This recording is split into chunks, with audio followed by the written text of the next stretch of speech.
우리가 성경을 구속사적으로 보아야 한다. 구속사적인 관점으로 보아야 한다. 이 이야기들은 우리에게는 기가 슬토록 이제 정리되어 있습니다. 그럼에도 불구하고 다른 세계 교회들은 내가 잘 모르지만 한국 교회에 복음이 선포되고 있는 설교 내용들을 들어보면 아직도 구속사적 관점으로 성경을 보고 있는 것이 아니라 도덕적 관점에서 거의 80% 이상이 벗어나지 못하고 있다. 그러면 구속사적인 관점을 우리들이 가장 먼저 기본적으로 어떤 자세를 취하는 것인가. 예를 들어서 우리가 요한복음 13장을 지금 계속해서 강의해 나가고 있는데 본문을 읽을 때 그 본문의 내용이 도덕적으로도 이해할 수 있도록 기록이 되어 있어요. 신동의보감으로도 이해할 수 있도록 기록이 되어 있어요. 그러나 그 선입견이 중요하단 말이에요. 지금까지 전해오는 그러한 도덕적인 개념보다는 본문을 우리들이 대했을 때 이 본문 안에서 하나님과 예수 그리스도가 어떻게 세상을 구원하려고 하는가, 그 관점으로만 보라는 거죠. 자기 백성을 구원하고 세상을 구속하는, 회복하는 그 구속의 관점에서 성경, 자, 오늘 본문은 어떻게 하나님의 나라와 예수 그리스도를 통해서 구속을 이루어 나가려고 하는 것인가, 이런 관점으로만 보아야지 여기서 우리가 생활하는데 어떻게 무슨 도움을 받을 것인가, 무슨 교훈을 받을 것인가, 이런 관점으로 늘 보게 되면 구속사적인 관점을 놓치게 된다.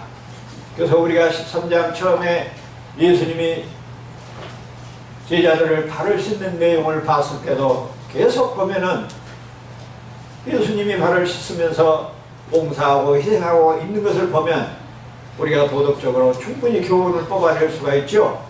우리들도 제자들 또는 친구들 여러 사람을 위해서 희생하고 봉사하는 그런 모습, 겸손한 모습, 이런 것들을 찾아낼 수 없다는 말은 아닙니다.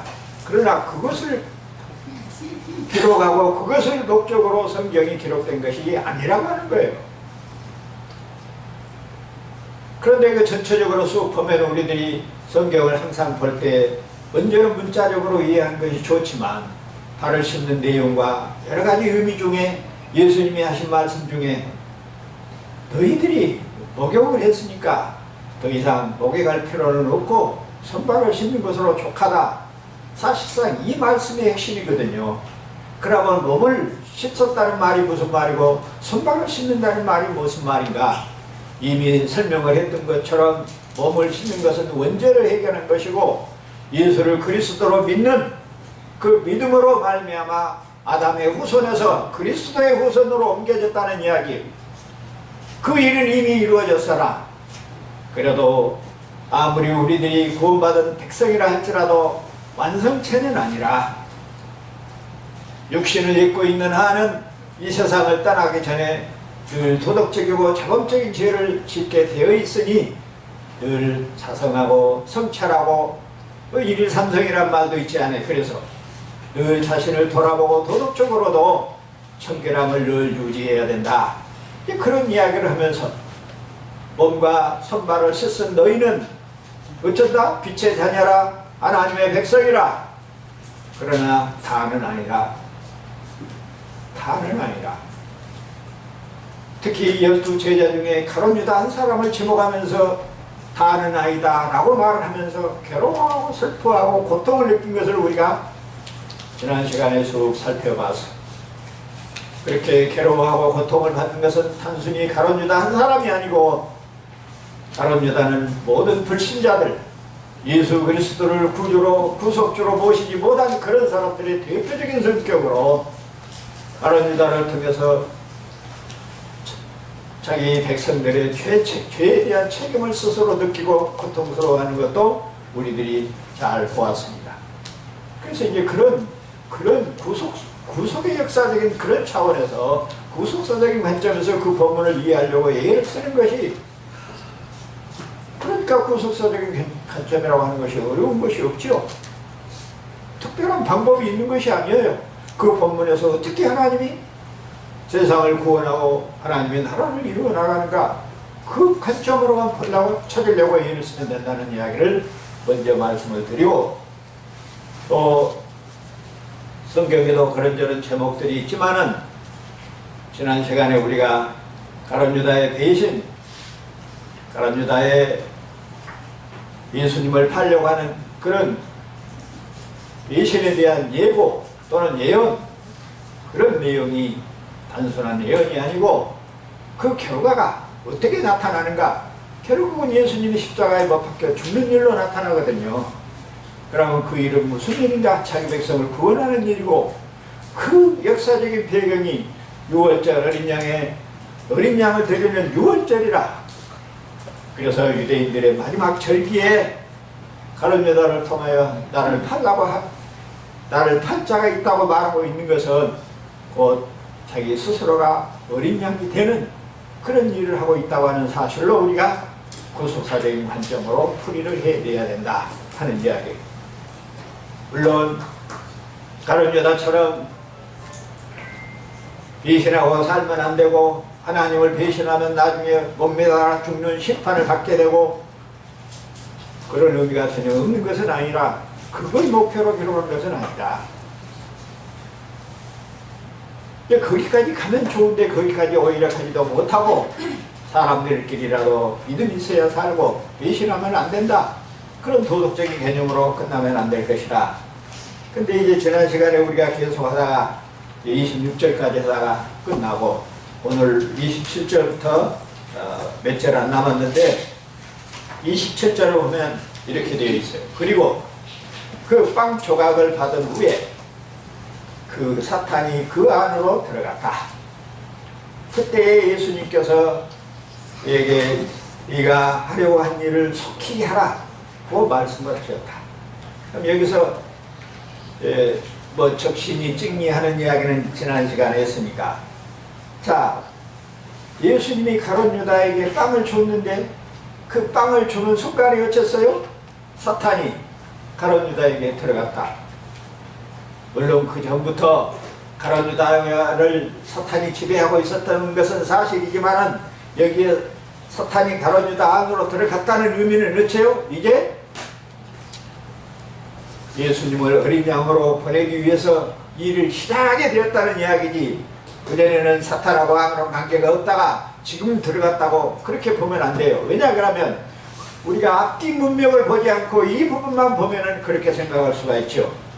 그러나 그전부터 예수님은 늘 가룟 유다에게 경고하고 기회를 주고 회개의 길을 주었음에도 불구하고 그러지 않았던 것으로 보면, 여기서 사탄이 그 안으로 들어갔다 그 말은 이제 그동안에 계획하고 준비했던 일들을 예수님의 허락으로 인해서 시행하도록 시작이 되었다는 그런 의미로 우리 이해하게 되는 것입니다.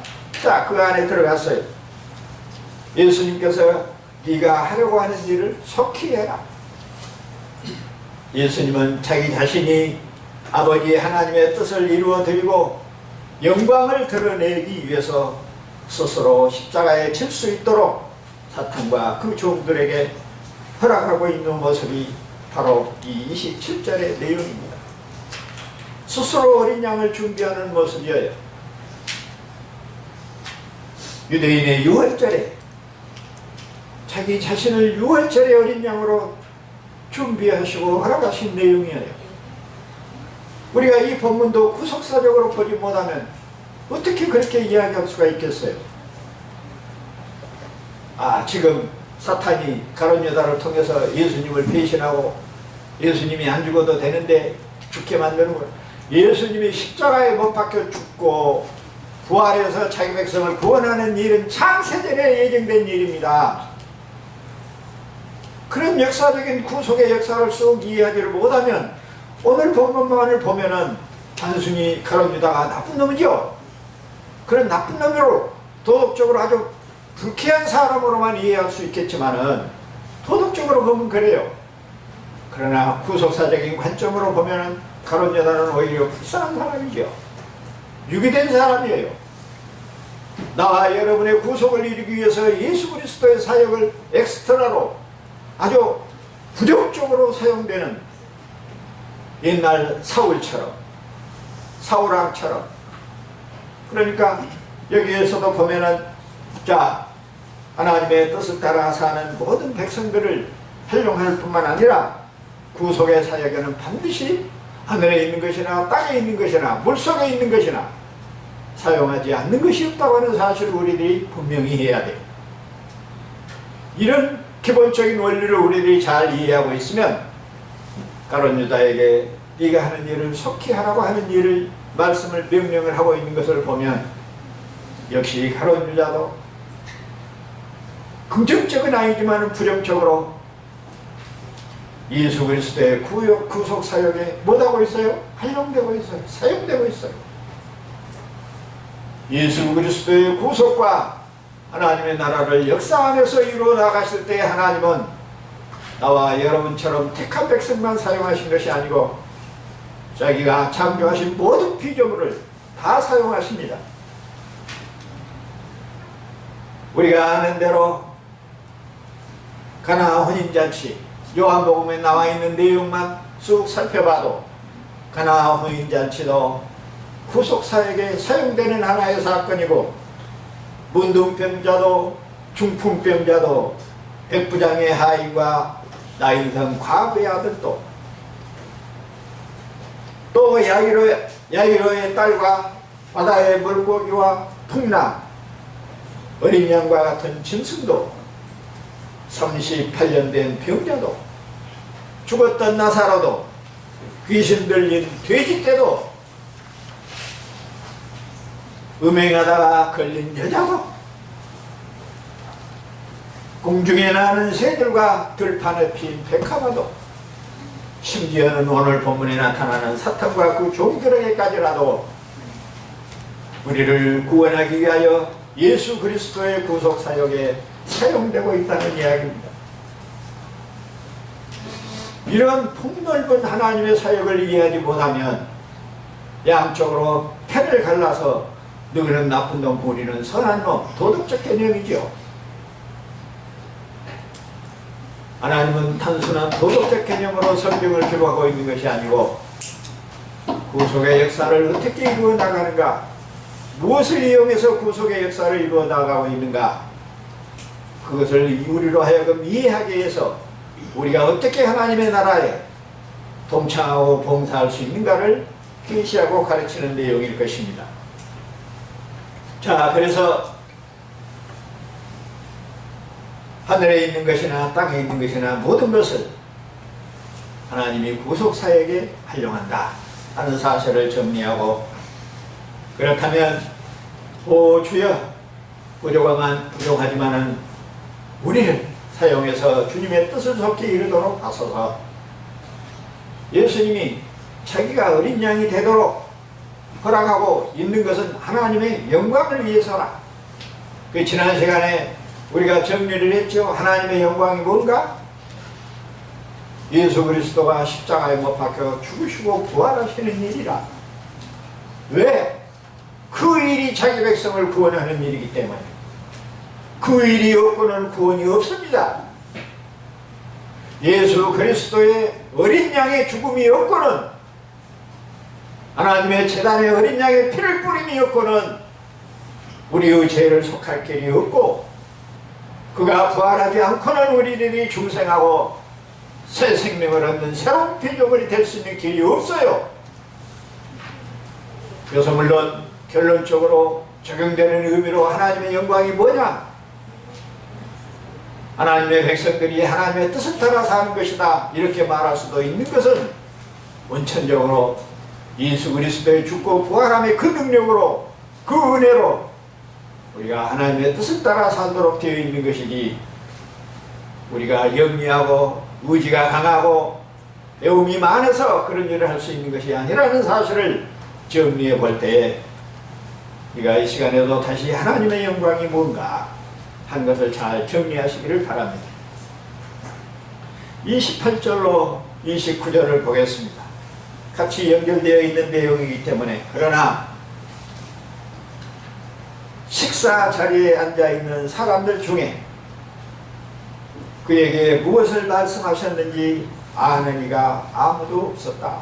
28절이 그렇게 되어 있어요.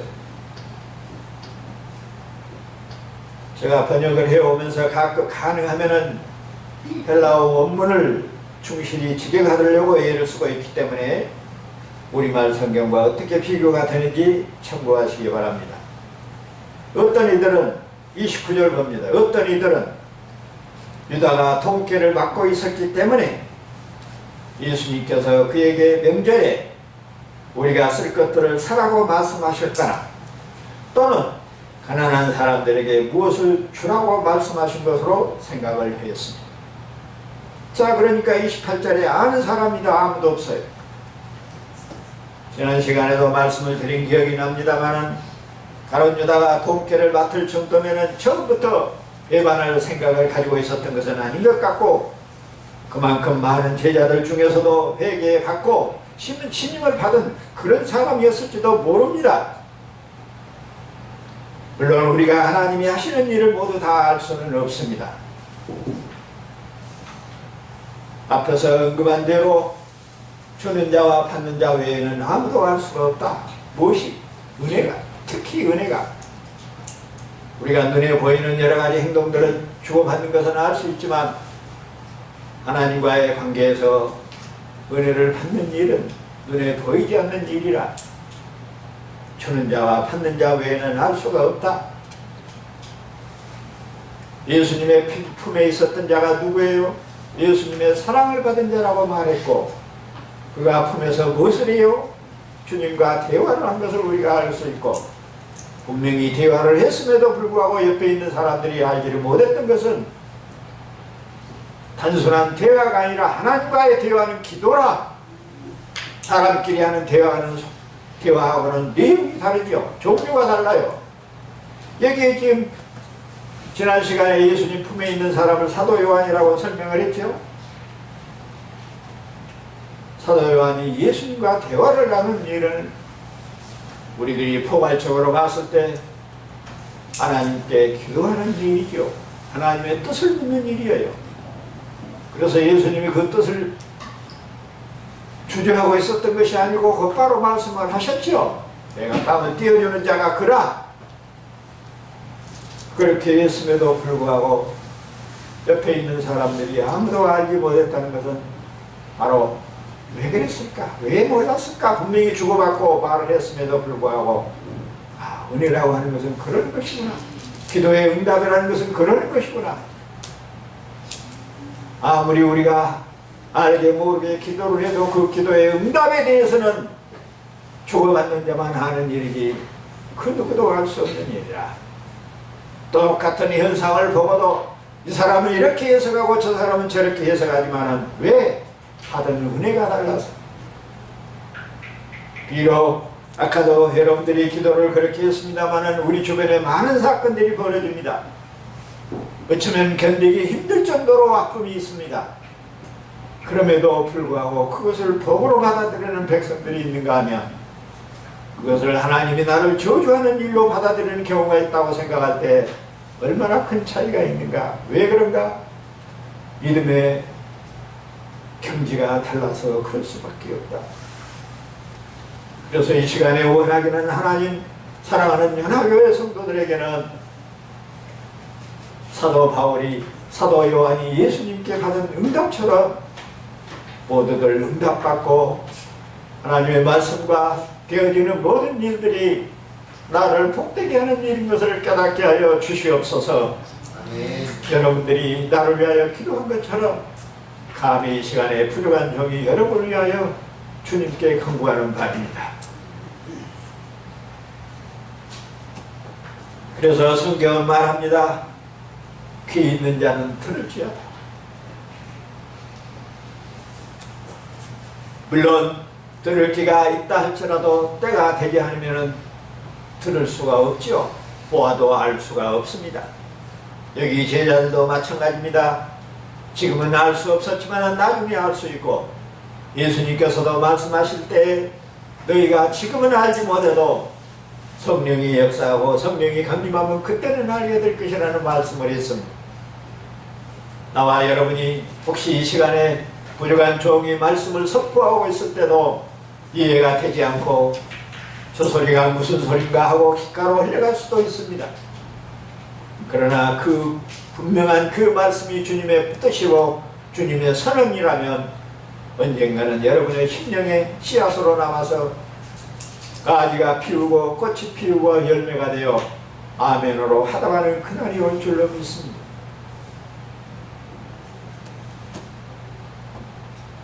말씀 선포와 말씀을 받는 일이 예배의 핵심입니다. 특히 신약 교회가 누려야 할 복의 시간입니다. 모든 삶의 원동력이고 모든 삶이 거기서부터 시작한다고 봅니다. 예배 없는 인생에게 하나님을 영화롭게 하고 하나님께 영광을 돌리는 삶이 있을 수가 없고, 예배의 핵심적인 내용들이 우리 안에서 잘 이루어지는데 그 말씀을 우리들이 잘 소화를 하고 잘 이해를 해서 성령의 간섭을 따라 살게 된다면 그보다 큰 복이 어디 있겠는가. 이런저런 점들을 우리들이 쑥 생각해보면 참으로 나와 여러분은 복받은 인생이라. 세상 사람들이 계산하지 못하고 세상 사람들이 구별하고 분별할 수 없는 그런 큰 복을 누리고 우리가 살면서도 우리는 너무나도 말 한마디라도 인색해서 주님 앞에 감사하다는 말씀도 드리지 못하고 사는 참으로 양심이 두껍고 참으로 어리석은 백성들이 아닌가 생각하면서 이 시간에 우리 모두 주님 앞에 알고 받고 모르고 받은 모든 은혜에 대해서 감사하고 찬송할 수 있는 시간이 될 수 있기를 진심으로 바라는 것입니다. 마지막 30절을 한번 보고 오늘 말씀을 마치도록 하겠습니다. 30절에 보니까 유다는 빵 조각을 받고 나가서 받고 나서 곧 밖으로 나갔다. 그때가 언제나 밤이라고 나간 때를 일부러 지적하고 있어요.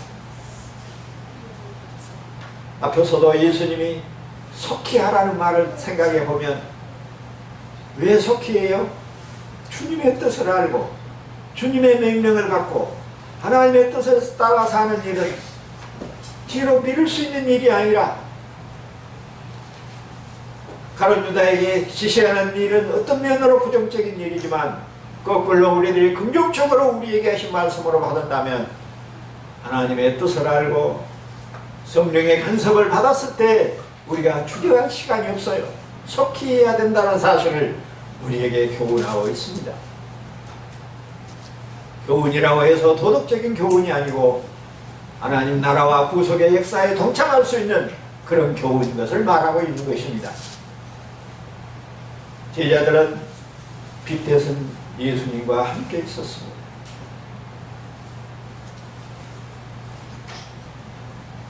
떡을 받아먹고 발을 씻김을 받고 몸도 씻김을 받고 빛대신 주님과 함께 제자들은 있었습니다. 그러나 가룟 유다는 어두움 속으로 사라졌습니다. 우리 주변에 얼마나 많은 사랑하는 이들이 가룟 유다와 함께 어둠 속으로 걸어가고 있는지를 생각해 보아야 합니다. 빛이 있는 곳에는 길이 보이고 진리를 찾아 알 수 있도록 진리가 있고 영원한 생명을 누리는 생명의 세계가 바로 빛이 있는 세계입니다. 빛이 있는 세계가 어떤 것입니까? 예수 그리스도와 함께 있는 것입니다. 성령의 간섭을 받고 사는 것이 빛이 있는 것이 아닙니까?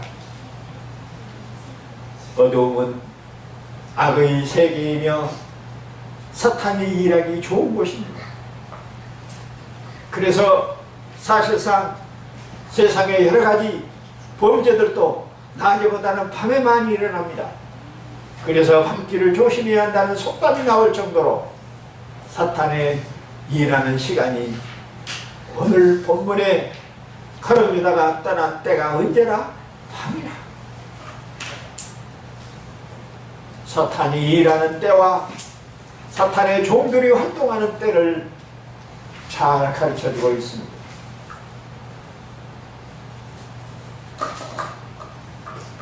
사실상 하나님께 버림을 받은 사람들은 어두움에 대한 위험성을 모릅니다. 하나님을 알지 못하는 저 세상 사람들이 예수님과 함께 있고 예수를 그리스도로 알지 못하는 이 핏된 세계를 알지 못하는 저들은 어두움의 세계가 얼만큼 무섭고 얼만큼 힘든 것인지를 알지를 못해요. 짐작도 못해요. 그러니까 우리들이 가끔 TV를 보거나 주변 사람들을 보고 거짓말을 반복되게 하고 우리가 일반적인 생각으로는 도저히 이해할 수 없는 일들을 해내는 것을 보면 혀를 차면서 이해할 수 없다고 하지만 그들에게는 그것이 닫혀 있습니다. 3살짜리가 할 수 있는 일도 안감이 넘어도 모를 수 있다는 이야기예요. 왜? 어두움의 자식들은 그렇게 막혀 있습니다. 그러니 나와 여러분이 조그만한 일에도 하나님의 뜻을 따라 이해하게 되고 성령을 따라 간섭을 받고 행할 수 있다고 하는 것은 감히 어느 시대에 어떤 성인이 그런 일을 해낼 수가 있었습니까? 하나님의 영으로 하나님의 성령으로 간섭을 받고 사는 사람들에게만 가능한 일이 아닌가 싶습니다. 이 은혜를 받고 사는 나와 여러분이 얼마나 지금 행복한지 자세히 한번 묵상하는 이 시간이 되어야 될 줄로 믿습니다. 네.